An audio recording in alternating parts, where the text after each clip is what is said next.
ارتقيت يا ابنة العلياء دوما وكنت في سماء الخير غيما تهلين المنى والسعد ديما وسرت اليوم في إن الحمد لله والصلاة والسلام على رسول الله أما بعد আল্লাহ রব্বুল আলামিন কর্তৃক আমাদের প্রতি যতগুলো নিয়ামত বর্ণিত হয়েছে তার মধ্যে উল্লেখযোগ্য একটি নিয়ামত হচ্ছে আমাদের সন্তান সন্ততি। একজন মুমিনের জন্য বৈবাহিক সম্পর্কের মাধ্যমে যে সুখময় দাম্পত্যের জীবনের সূচনা হয় সেই জীবনের পূর্ণতার জোয়ার আসে সন্তান লাভের মাধ্যমে। আল্লাহ প্রদত্ত এই নিয়ামত তথা সন্তান সন্ততি আমাদের জন্য আমাদের সঠিক তত্ত্বাবধানের মাধ্যমে উভয় জগতে সৌভাগ্যের সূতিকাগার কিংবা গাফলতির কারণে হতে পারে লাঞ্ছনার শেকল। আমার প্রিয় ভাই বোন, পুত্র সন্তান কিংবা কন্যা সন্তান সন্দেহ নেই উভয়টিই আমাদের জন্য নিয়ামত। কিন্তু কন্যা সন্তানের মাধ্যমে মূলত আল্লাহ তাআলা তার বান্দাকে এক বিশেষ মর্যাদা ও পুরস্কারে ভূষিত করেন। কন্যা সন্তানের ফজিলতের ব্যাপারে কোরআন সুন্নাহর বর্ণনাগুলো দ্বারা একথা নির্দ্বিধায় বলা যায় যে আল্লাহ তাআলা যাকে কোনো বিশেষ সম্মানে ভূষিত করার ইচ্ছা করেন তাকেই যেন কন্যা সন্তানের মাধ্যমে পরীক্ষার সম্মুখীন করেন। পিতামাতা হিসেবে আন্তরিকতার সাথে দায়িত্ব পালনের মাধ্যমে হয়তো তার দ্বারা উপকৃত হবেন, নতুবা দায়িত্বে অবহেলার কারণে বরবাদের শিকার হবেন। কন্যা সন্তান আমাদের জন্য এক বিশেষ নেয়ামত। উত্তমভাবে লালন পালনের মাধ্যমে এর মাঝে রয়েছে জান্নাত লাভের নিশ্চয়তা। যেমন রাসূলুল্লাহ সাল্লাল্লাহু আলাইহি ওয়াসাল্লাম ইরশাদ করেন, মান কানা লাহু সালাতু বানাতিন ইউবিহিন্না ওয়া ইয়ারহামুহুন্না ওয়া ইয়াকফুলুহুন্না ওয়াজাবাত লাহুল জান্নাহ।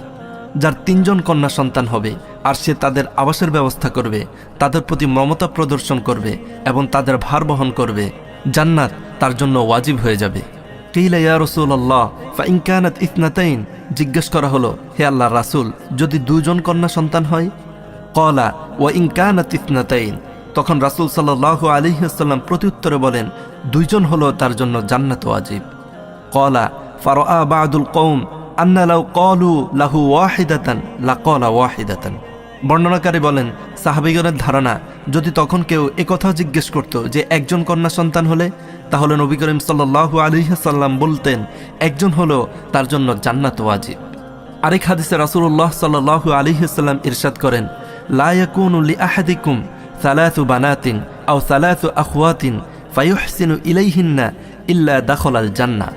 তোমাদের কারো যদি 3টি মেয়ে থাকে কিংবা 3 জন বোন থাকে আর সে তাদের সঙ্গে সুন্দর আচরণ করে তাহলে সে জান্নাতে যাবে। সুবহানাল্লাহ। আমার প্রিয় ভাই বোন, এই জাহিলি সমাজ ব্যবস্থার প্রচলিত বিশ্বাস ও রীতিনীতি আমাদেরকে কন্যা সন্তানদেরকে নিচু চোখে দেখার নিকৃষ্ট প্রবণতা শিক্ষা দিয়েছে।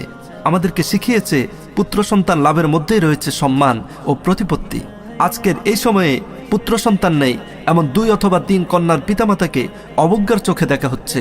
কন্যা সন্তানদের পিতামাতাকে পারিবারিক ও সামাজিকভাবে নানা রকম কটু কথা ও ব্যবহারের শিকার হতে হচ্ছে। সামাজিক এই পরিস্থিতির কারণে কন্যা সন্তান লাভের পরপরই আমাদের মাঝে এক প্রকার হীনমন্যতা কাজ করে। গভীর বিষাদের ছায়া পড়ে পুত্র সন্তান লাভের আশায় অপেক্ষমান উৎসুক চাহনিতে। কিন্তু ইসলাম আমাদেরকে মানসিকতা শিক্ষা দেয় না। আমরা যদি রাসূল সাল্লাল্লাহু আলাইহি ওয়াসাল্লামের জীবনীতে বৈপ্লবিক সংস্কারগুলোর দিকে লক্ষ্য করি তাহলে দেখব রাসূলুল্লাহ সাল্লাল্লাহু আলাইহি ওয়াসাল্লাম সমাজে প্রচলিত নারীদের প্রতি বিদ্যমান অনাচারগুলোকে খুব নিপুণতার সাথে উৎখাত করেছিলেন। সমাজের একেবারে নিচু পর্যায় থেকে নারী জাতিকে তুলে এনে তিনি তাদেরকে মায়ের আসনে বসিয়েছেন, কন্যা ও বোনের সম্মানে সম্মানিত করেছেন। একাধিক সন্তানের কারণে যারা হীনমন্যতায় ভুগছে তাদেরকে একথা মনে রাখা প্রয়োজন যে আমাদের রাসূল সাল্লাল্লাহু আলাইহি ওয়াসাল্লাম ছিলেন 4 জন কন্যা সন্তানের পিতা, যাদের প্রতি রাসূলুল্লাহ সাল্লাল্লাহু আলাইহি ওয়াসাল্লামের প্রবাদতুল্য ভালোবাসা আরবের জাহিলি সমাজকে নতুন করে নারী জাতির সম্মান নিয়ে ভাবতে শিখিয়েছে। অনেক সময় পুত্র সন্তান না থাকার কারণে আর্থিক দৈন্যতার ফলে কোনো পিতা বিবাহ পূর্ব সময় পর্যন্ত একাধিক কন্যা সন্তানের ভরণ পোষণে হিমশিম খান। এমনিভাবে কোনো ভাই যখন পরিবারের একমাত্র কর্মক্ষম পুরুষ হিসেবে পরিবারের একাধিক বোনের দায়িত্ব নিতে হয়, সেও হয়তো আর্থিকভাবে দুর্দশার শিকার হন। আর যখন সেই ভাই বা পিতা আর্থিক অসচ্ছলতার পাশাপাশি পরিবার ও সমাজের পক্ষ থেকে আসা মানসিক কষ্টে ধৈর্য ধারণ করে চলেন, আপন কন্যা বা বোনের সামর্থ্য অনুযায়ী উত্তম ভরণ পোষণ করেন, তাদেরকে দ্বীনি তরবিয়তের মাধ্যমে গড়ে তুলে একসময় যোগ্য পাত্রের হাতে তুলে দেন, তাদের জন্য রয়েছে মহা পুরস্কারের ঘোষণা। জামে তিরমিজিতে বর্ণিত হয়েছে, উবতুলিয়া বিশাইইম মিনাল বানাতি ফাসবারা আলাইহিন্না কুন্না লাহু হিজাবাম মিনান নার। রাসূলুল্লাহ সাল্লাল্লাহু আলাইহি ওয়াসাল্লাম বলেন, মেয়েদের লালন পালনের দায়িত্ব যার কাঁধে অর্পিত হয় আর তাদের বিষয়ে সে ধৈর্য ধারণ করে, তাহলে তার জন্য জাহান্নামের আগুন থেকে আড়াল হয়ে থাকবে। আল্লাহু আকবার। প্রিয় ভাই ও বোন, লক্ষ্য করুন, মেয়ে শিশুকে লালন পালন করে, তার সঙ্গে সুন্দর আচরণ করে, তাকে সঠিক দীক্ষায় দীক্ষিত করে গড়ে তোলার পুরস্কার জান্নাতের নেয়ামত লাভ আর দোজখের আগুন থেকে মুক্তি। আমার প্রিয় ভাই ও বোন, একজন পরকালে বিশ্বাসী মুমিনের জীবনে এর চাইতে মূল্যবান কোনো চাওয়া পাওয়ার থাকতে পারে না। এখানেই শেষ নয়, আল্লাহ রব্বুল আলামিন কন্যা সন্তানের অভিভাবকদের জন্য এমন এক পুরস্কারের ঘোষণা দিয়েছেন যা প্রতিটি মুমিনের হৃদয়কে আলোড়িত করে, কল্পনার ডানায় ভর করে পৌঁছে দেয় আনন্দের সর্বোচ্চ পরিসীমায়। তিনি বলেন, মান আলা জারিয়াতাইনি দাখলতু আনা ওয়াহুয়া কাহাতাইনি ও আশারা বিআসবাইহি। অর্থাৎ, যে ব্যক্তি দুটি মেয়ে শিশুকে দেখাশোনা করলো, লালন পালন করলো, আমি এবং সে এভাবে জান্নাতে প্রবেশ করব। এ কথা বলে তিনি হাতের 2 আঙুল দিয়ে ইশারা করে দেখিয়েছেন। প্রিয় ভাই বোন, এ হাদিসের মাধ্যমে বোঝা যায় কন্যা সন্তান লালন পালনকারী ব্যক্তি জান্নাতে রাসূল সাল্লাল্লাহু আলাইহি ওয়াসাল্লামের অতি নিকটে একজন প্রতিবেশী হওয়ার সৌভাগ্য লাভ করবেন। সুবহানাল্লাহ। প্রিয় ভাই বোন, কন্যা সন্তান সম্পর্কে আপনাদের দৃষ্টিভঙ্গি সম্পর্কে সতর্ক হওয়া উচিত। আল্লাহ রব্বুল আলামিনের দেয়া কন্যা সন্তান যেন আপনাকে হতাশায় নিমজ্জিত না করে।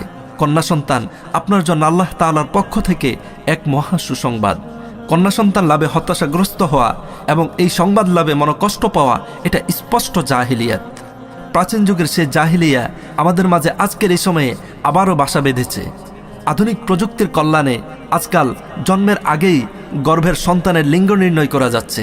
ফলে কন্যা সন্তান জন্ম হওয়ার সম্ভাবনা দেখা গেলে এ পাষণ্ড মানুষগুলো অ্যাব্রশনের মাধ্যমে ভ্রূণ আকারে গর্ভে থাকা কন্যা সন্তানটিকে হত্যা করে ফেলছে। অথচ এমন কাজ কোনোভাবেই আমাদের জন্য বৈধ নয়। অ্যাব্রশনের মাধ্যমে সন্তান হত্যা করা স্পষ্ট হারাম ও কবিরা গুনাহ। আল্লাহ তাআলা আমাদেরকে এমন জাহিলি ধ্যান ধারণা থেকে হেফাজত করুন। কন্যা সন্তান হত্যার ফলে আল্লাহ রব্বুল আলামিন ক্রোধান্বিত হন। এর ফলে হাসরের মাঠে মুখোমুখি হতে হবে এক অবর্ণনীয় শাস্তির।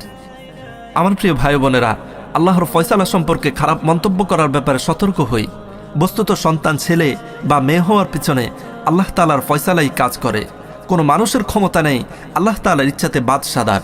পবিত্র কোরআনে মাজিদে আল্লাহ রব্বুল আলামিন এ বিষয়টি স্পষ্ট করে দিয়েছেন, লিল্লাহি মুলকুস সামাওয়াতি ওয়াল আরদ ইয়াখলুকু মা ইয়াশা।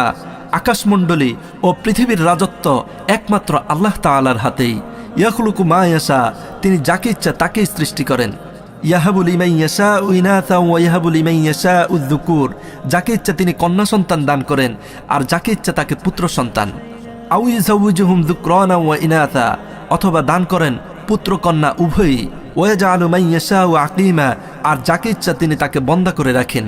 পরিশেষে আমি সকল ভাই ও বোনদেরকে লক্ষ্য করে বলতে চাই, আল্লাহ প্রদত্ত কন্যা সন্তানের মতো এই দামি নিয়ামতের কদর করতে শিখুন।